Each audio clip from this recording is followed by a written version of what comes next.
Good morning children. आज हम नया टॉपिक कर रहे हैं समास। सबसे पहले इसकी परिभाषा करेंगे। ओके, समास का शाब्दिक अर्थ है संक्षेप। संक्षेप का मीनिंग होता है संक्षिप्त में करना, शॉर्ट में करना। कम से कम इसमें 2 शब्द होते हैं, ज़्यादा से ज़्यादा 5, 6 या इससे भी ज़्यादा पाए जा सकते हैं। जब ये सब शब्द मिलकर एक बन जाते हैं तब ये क्या कहलाता है? समास। ओके, आप साथ साथ डेफिनेशन नोट करते जाना और एक फेयर नोटबुक बनानी है जिसमें ये सब आपको नोट करके रखना है। रीओपन्स पे ये सब चेकिंग किया जाएगा। ओके, जैसे कि राजा का कुमार सख्त बीमार था। अब एक ही वाक्य आपके सामने 2 प्रकार से रखा गया है। राजकुमार सख्त बीमार था, राजा का कुमार सख्त बीमार था। प्रथम वाक्य में राजा का कुमार बिखरा हुआ रूप है, इसलिए इसे क्या कहेंगे? समास का विग्रह। विग्रह का मीनिंग होता है तोड़ना। दूसरे वाक्य में संक्षिप्त रूप है, इसे समस्त पद कहते हैं। जब संक्षिप्त रूप हो उसे समस्त पद कहा जाता है, अर्थात ये समास है। और जब बिखरा हुआ रूप हो उसे कहा जाता है समास का विग्रह। अब एग्जाम में आपको केवल समास की पहचान करनी है कि प्रकार कौन सा है, लेकिन इसके बावजूद भी जब तक समास का विग्रह करने नहीं आएगा तब तक आप प्रकार पहचान नहीं पाएंगे। ओके, सबसे पहले हम समास कर रहे हैं द्विगु समास। अब हम इजी से थोड़ा हार्ड की तरफ जाएंगे। सबसे इजी में इजी समास है द्विगु समास। इस समास में प्रथम शब्द संख्यावाचक पाया जाता है। अब हम इसके कुछ एग्जाम्पल्स कर रहे हैं। 2 प्रकार के कॉलम बना के रखे हैं। एक है समस्त पद जिसमें शब्द पाया जाएगा, दूसरा है समास का विग्रह। ठीक है, अब आप देखना सारे के सारे एग्जाम्पल में पहला शब्द संख्यावाचक ही पाया जाएगा, तभी इसकी पहचान करने में हमें आसानी रहेगी। फॉर एग्जाम्पल फर्स्ट है त्रिलोक, 3 लोकों का समूह। त्रि का मीनिंग होता है 3, लोक अर्थात संसार। 3 लोकों का समूह अर्थात प्रथम शब्द कौन सा आ गया? संख्यावाचक। ठीक है, चौगुनी, 4 गुना, तो प्रथम शब्द क्या आ गया? चौ। चौ का मीनिंग होता है 4। नवरात्रि, नवरात्रियों का समूह, तो नव शब्द आ गया संख्यावाचक।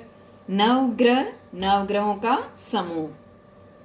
चौराहा, 4 राहों का समूह।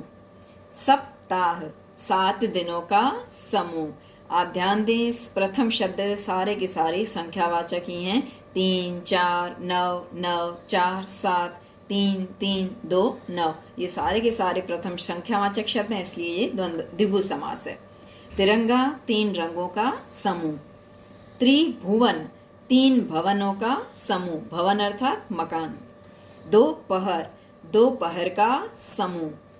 नवरत्न, नवरत्नों का समूह। ये प्रथम समास हमारा यहाँ कंप्लीट हुआ। दूसरा हम कंटिन्यू कर रहे हैं, द्वंद्व समास। द्वंद्व समास, इस समास में 2 शब्द या तो एक दूसरे के विरोधी पाए जाते हैं, विरोधी अपोजिट पाए जाते हैं, या तो समूह में बात की जाती है।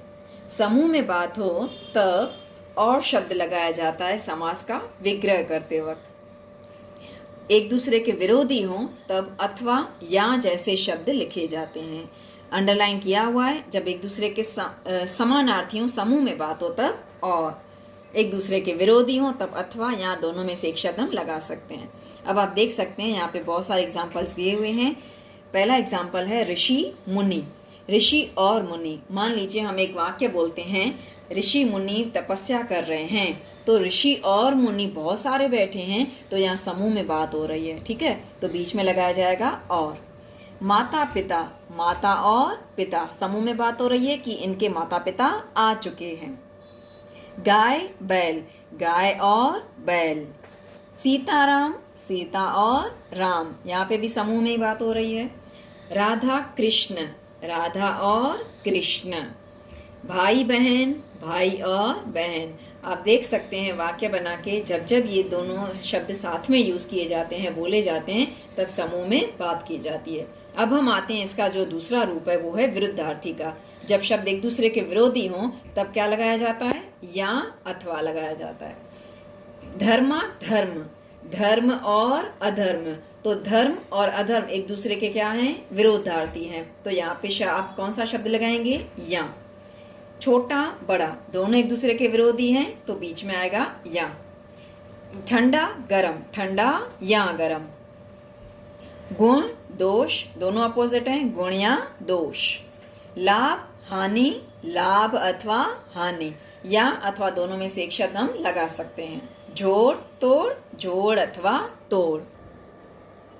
तीसरा प्रकार है अव्ययी भाव समास। पहले इसको एक एक शब्द के रूप में देखेंगे, इसका अर्थ क्या निकलता है। व्यय का मीनिंग होता है खर्च करना। अब किसी शब्द के आगे हम अ लगा देते हैं तो उसका अपोजिट बन जाता है, जैसे धर्म अधर्म, शांति अशांति, है ना, संतोष असंतोष।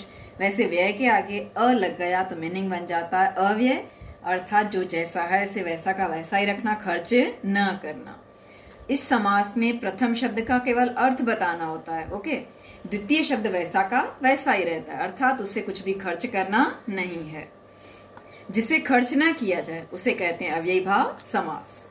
इस समास में पहचानने के लिए ज्यादातर कौन से शब्दों का प्रयोग होता है। निह, बे, यथा, आ, प्रति, यथो जैसे शब्द आरंभ में पाए जाते हैं। अगर आपको इजीली समास की पहचान करनी हो तो आप केवल इतने शब्द याद रखेंगे तो भी आपको पहचान आ जाएगी। कौन से, निह, बे, यथा, आ, प्रति, यथो, ओके। अब हम एग्जाम्पल करते हैं तो और भी अच्छे से आपको समझ में आ जाएंगे। फर्स्ट एग्जाम्पल है यथा शक्ति, शक्ति के अनुसार। जैसे कि मैंने पहले ही बताया था, प्रथम शब्द का केवल यहाँ अर्थ बताना होता है, द्वितीय शब्द वैसा का वैसे ही पाया जाता है, उसे कुछ भी करना नहीं है हमें। तो यथा ये भी बताया था, यथा यथो ऐसे शब्द पाए जाएंगे। तो देखिए यथा, उसमें से एक शब्द आ गया। इन जितने भी हमने ऊपर शब्द बोले थे उसमें से एक शब्द आ गया यथा। यथा का मीनिंग यहाँ पे क्या निकला, के अनुसार, शक्ति के अनुसार। द्वितीय शब्द को हमने कुछ भी नहीं किया है। यथा संभव, जैसा संभव हो। प्रतिदिन, प्रत्येक दिन, प्रति का मीनिंग यहाँ पे निकला प्रत्येक, ओके। प्रतिवर्ष, प्रत्येक वर्ष। यथा विधि, विधि के अनुसार। अब आप ध्यान रखना, यथा का कहीं मीनिंग निकलेगा के अनुसार और दूसरा जैसा भी निकल सकता है इसका मीनिंग। यथामति, मति के अनुसार। बेकाम, बिना काम के, तो बे का मीनिंग है बिना। बेफायदा, बिना फायदे के। अकारण, बिना कारण के। बेरहम, बिना रहम के। निर्जन, बिना जन के। निर्धन, बिना धन के। चौथा समास है कर्मधारय समास। इस समास में विशेषण एवं विशेष्य का संबंध पाया जाता है। विशेषण आप 8th में कर चुके हैं, इवन प्राइमरी में भी छोटी क्लासेस में आप कर चुके होंगे। बहुत इजी डेफिनेशन है, आप कर चुके हैं। संज्ञा अथवा सर्वनाम की विशेषता बताए उसे हम क्या कहते हैं, विशेषण, ठीक है। दूसरा शब्द है विशेष्य, ये थोड़ा आपके लिए नया शब्द है, इसको एक्सप्लेन कर देती हूँ। अगर ये दोनों आपको समझ में आ गए डेफिनेशन, तो कर्मधारय समास की पहचान करना बहुत इजी हो जाएगा, ठीक है। इन दोनों का मीनिंग समझाने के लिए, पहचान करने के लिए यहाँ पे 2 वाक्य लिखे हुए हैं। यह घोड़ा बहुत ही सुंदर है। आप कहेंगे कि इस वाक्य में सुंदर शब्द जो है वो क्या है, विशेषण है, क्योंकि घोड़ा कैसा है, घोड़े की विशेषता क्या है, वह सुंदर है। इसे तो हम कहेंगे सुंदर, अर्थात ये शब्द विशेषण है। बहुत इजी है ये। अच्छा, दूसरा प्रश्न पूछा जाए, सुंदर कौन है, तो सुंदर आप कहेंगे घोड़ा है। तो घोड़े की विशेषता बताई गई वह सुंदर है, तो सुंदर को हमने क्या बोला, विशेषण। सिमिलर, सुंदर कौन है, तो आपने आंसर दिया घोड़ा, तो घोड़ा शब्द क्या कहलाएगा, विशेष्य। अब हम इसकी डेफिनेशन पे आते हैं। जिस संज्ञा अथवा सर्वनाम की विशेषता बताई जाए ना, उसे कहते हैं विशेष्य। मान लीजिए किसी नदी का नाम है, किसी स्थल का नाम है, किसी प्राणी का नाम है, किसी पक्षी का नाम है, व्यक्ति का नाम है, वो सारे के सारे क्या कहलाएंगे, विशेष्य कहलाएंगे। तो यहाँ सुंदर कौन है, घोड़ा, घोड़े की विशेषता बताई जा रही है, इसलिए यह क्या कहलाएगा, विशेष्य, ओके। बाबा भारती सच्चे संत थे। अब प्रश्न आता है, बाबा भारती कैसे संत थे, उनकी विशेषता क्या थी, तो वो सच्चे संत थे, अर्थात आप सच्चे शब्द को विशेषण कहेंगे। सच्चे संत कौन थे, तो आप कहेंगे बाबा भारती, तो बाबा भारती जो है वो कहलाएंगे विशेष्य, क्योंकि बाबा भारती की यहाँ पे विशेषता बताई जा रही है। अब हम इसके कुछ एग्जाम्पल करते हैं। जैसे कि पहले ही डेफिनेशन में बता दिया था, इसमें विशेषण और विशेष्य का संबंध पाया जाता है। ज्यादातर प्रथम शब्द विशेषण पाया जाएगा और दूसरा शब्द विशेष्य पाया जाएगा। महात्मा, पहला एग्जाम्पल है महात्मा, तो जब इसका समास का विग्रह करेंगे तब महा का मीनिंग हमने निकाला महान। दूसरा है शब्द आत्मा, ठीक है, 2 पद पाए जाते हैं कम से कम किसी भी समास में। महात्मा का हमने समास विग्रह किया महान आत्मा। अब यहाँ पे हम 2 सवाल क्रिएट करेंगे। महान कौन, तो आप कहेंगे आत्मा। आत्मा कैसी, तो आप कहेंगे महान। तो आत्मा की विशेषता वह महान है। महान कौन है, तो वह आत्मा विशेष्य कहलाएगी, जिसकी विशेषता बताई जाए, जैसे कि पहले ही बता दिया था आगे। और आत्मा कैसी, महान। तो महान शब्द विशेषण, आत्मा विशेष्य। महादेव, महान देव। पुण्यात्मा, पुण्य आत्मा। आत्मा पुण्य है, ये इसकी विशेषता है। पुण्य कौन, तो आत्मा। नीला, नीलांबर, नीला अंबर, अंबर की विशेषता वह नीला है। नील गगन, नीला गगन, एक्चुअली ये दोनों समानार्थी शब्द हैं, नीलांबर और नीला गगन। नवांकुर, नया अंकुर, अंकुर का मीनिंग होता है बीज। अंकुर कैसा, तो नया उसकी विशेषता है। ओके।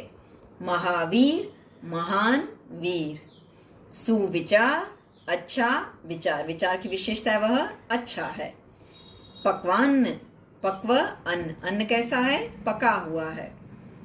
दुर्गंध, बुरी गंध, दुर का मीनिंग है बुरी, ठीक है, तो गंध कैसी है, बुरी है, तो बुरी उसकी विशेषता है। अब आप देख रहे हैं प्रथम शब्द जितने भी पाए गए हैं इस क्वेश्चन में या एग्जाम्पल में, वो सारे के सारे क्या हैं, विशेषण हैं। और द्वितीय शब्द कैसे पाए जाएंगे, विशेष है, जिसकी विशेषता बताई जा रही है। आई होप आपको ये चारों समास अच्छे से समझ में आ चुके होंगे। Thank you.